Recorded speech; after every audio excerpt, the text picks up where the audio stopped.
রাজধানীর বাংলা মোটরে অস্থায়ী কেন্দ্রীয় কার্যালয়ে জুলাই সনদ বাস্তবায়ন আদেশের বিষয়ে কথা বলছেন এনসিপির নেতারা। সরাসরি যাচ্ছে সেখানে। আন্তর্জাতিক চুক্তিগুলো সংসদ দ্বারা সেটাকে অনুমোদিত হতে হবে কিনা, এমন অনেকগুলো বিষয় রয়েছে যে বিষয়গুলোতে অনেক দলের নোট অফ ডিসেন্ট রয়েছে, কিন্তু সেই নোট অফ ডিসেন্টগুলোকেই প্রধান করে তোলা হয়েছে। যেহেতু বলা হয়েছে রাজনৈতিক দলগুলো তারা তাদের রাজনৈতিক প্রতিশ্রুতি অনুযায়ী সেই সংস্কার পরিকল্পনাগুলো বাস্তবায়ন করবেন। যদি গণভোটের মধ্য দিয়ে জনগণ তারা তাদের সিদ্ধান্ত জানিয়ে দেন, তারপরেও কেন রাজনৈতিক দলগুলোকে তাদের মতানুসারে সংবিধান সংশোধনের সুযোগটা প্রদান করা হলো, সেই বিষয়টাতে একটা অস্পষ্টতার জায়গা তৈরি হয়েছে এবং এই সংস্কারের যে পরতগুলো রয়েছে সেগুলোকে নানা ভাগে আসলে ভাগ করা হয়েছে। আমরা চেয়েছিলাম জুলাই সনদের পরিপূর্ণ বাস্তবায়ন, কিন্তু এই আদেশের মধ্যে জুলাই সনদের সংস্কার প্রস্তাবনাগুলোকে কয়েকটি ভাগে ভাগ করে সেগুলোর মধ্যে গুরুত্বের বিচার অগুরুত্বের বিচার তৈরি করে এটার আংশিক বাস্তবায়ন এবং আংশিকভাবে রাজনৈতিক দলগুলোর উপরে ছেড়ে দেওয়া, এমন ধরনের একটা পরিস্থিতি এই জুলাই সনদের মধ্য দিয়ে তৈরি হয়েছে, বাস্তবায়ন আদেশের মধ্য দিয়ে। এবং আমরা দেখেছি এই জুলাই সনদের বাস্তবায়ন আদেশের মধ্যে যদি গণভোটে পাশ করা জিনিস এবং জুলাই সনদের যে বিষয়গুলোতে আমরা একমত হয়েছি এবং কমিশন সিদ্ধান্ত গ্রহণ করা হয়েছে, সেটা যদি সুনির্দিষ্ট সময়ের মধ্যে বাস্তবায়ন করা না হয় সেক্ষেত্রে কি ধরনের ফলাফল তৈরি হবে সে বিষয়টা কিন্তু এই আদেশের মধ্যে উল্লেখ করা হয় নাই।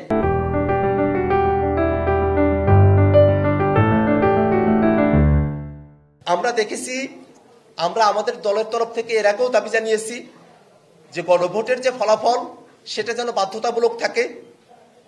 সেই গণভোটের ফলাফল থেকে যেন কেউ দূরে সরে না আসতে পারে। এর আগে কমিশন যখন সুপারিশ প্রেরণ করেছিলেন, কমিশন এই কথা জানিয়েছেন যে যদি পরের সংসদ সুনির্দিষ্ট সময়ের মধ্যে এই সংস্কার প্রস্তাবনাগুলোকে সংবিধানে অন্তর্ভুক্ত করতে ব্যর্থ হয় সেক্ষেত্রে স্বয়ংক্রিয়ভাবে সেগুলো সংবিধানের অংশ হয়ে যাবে। কিন্তু এবার যে আদেশ প্রণয়ন করা হয়েছে সে আদেশের মধ্যে 180 দিনের একটা টাইম ফ্রেম দেওয়া হয়েছে ঠিকই, কিন্তু যদি এই টাইম ফ্রেমের মধ্যে সংস্কারের প্রস্তাবনাগুলোকে পরের সংসদ, যেটাকে সংস্কার পরিষদ বলা হচ্ছে, তারা যদি সংবিধানে অন্তর্ভুক্ত করতে অপারগ হয় বা ব্যর্থ হয় বা তারা যদি অনিচ্ছুক হয় সেক্ষেত্রে সেই সংস্কার প্রস্তাবনাগুলো সেগুলোর ফলাফল কি হবে, সেগুলোকে সংবিধানে অন্তর্ভুক্ত হবে কি হবে না,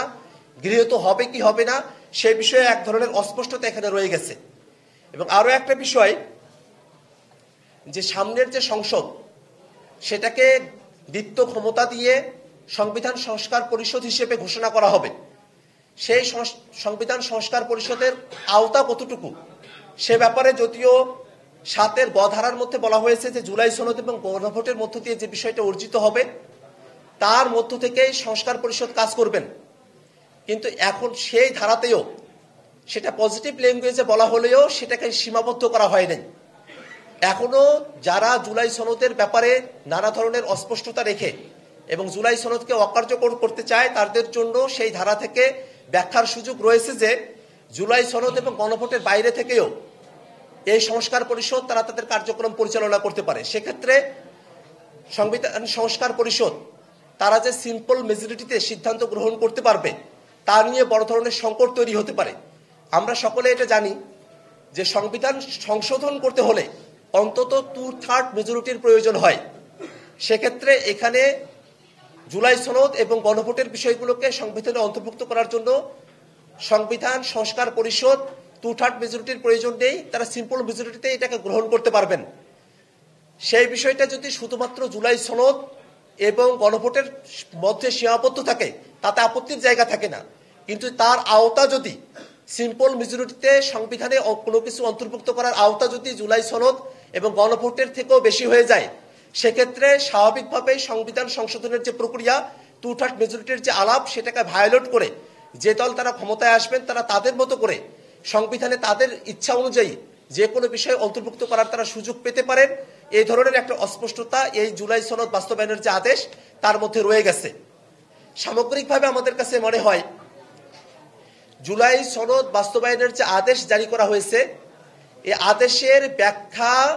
ক্ষমতাবানরা তাদের মতো করে করতে পারেন তেমন একটা অবস্থায়, তেমন একটা ভাষ্যে জুলাই সনদ বাস্তবায়ন আদেশ জারি করা হয়েছে। এই সমস্ত বিষয় পর্যালোচনা করে আমরা সরকারের কাছে দাবি জানাই যে সরকার অবিলম্বে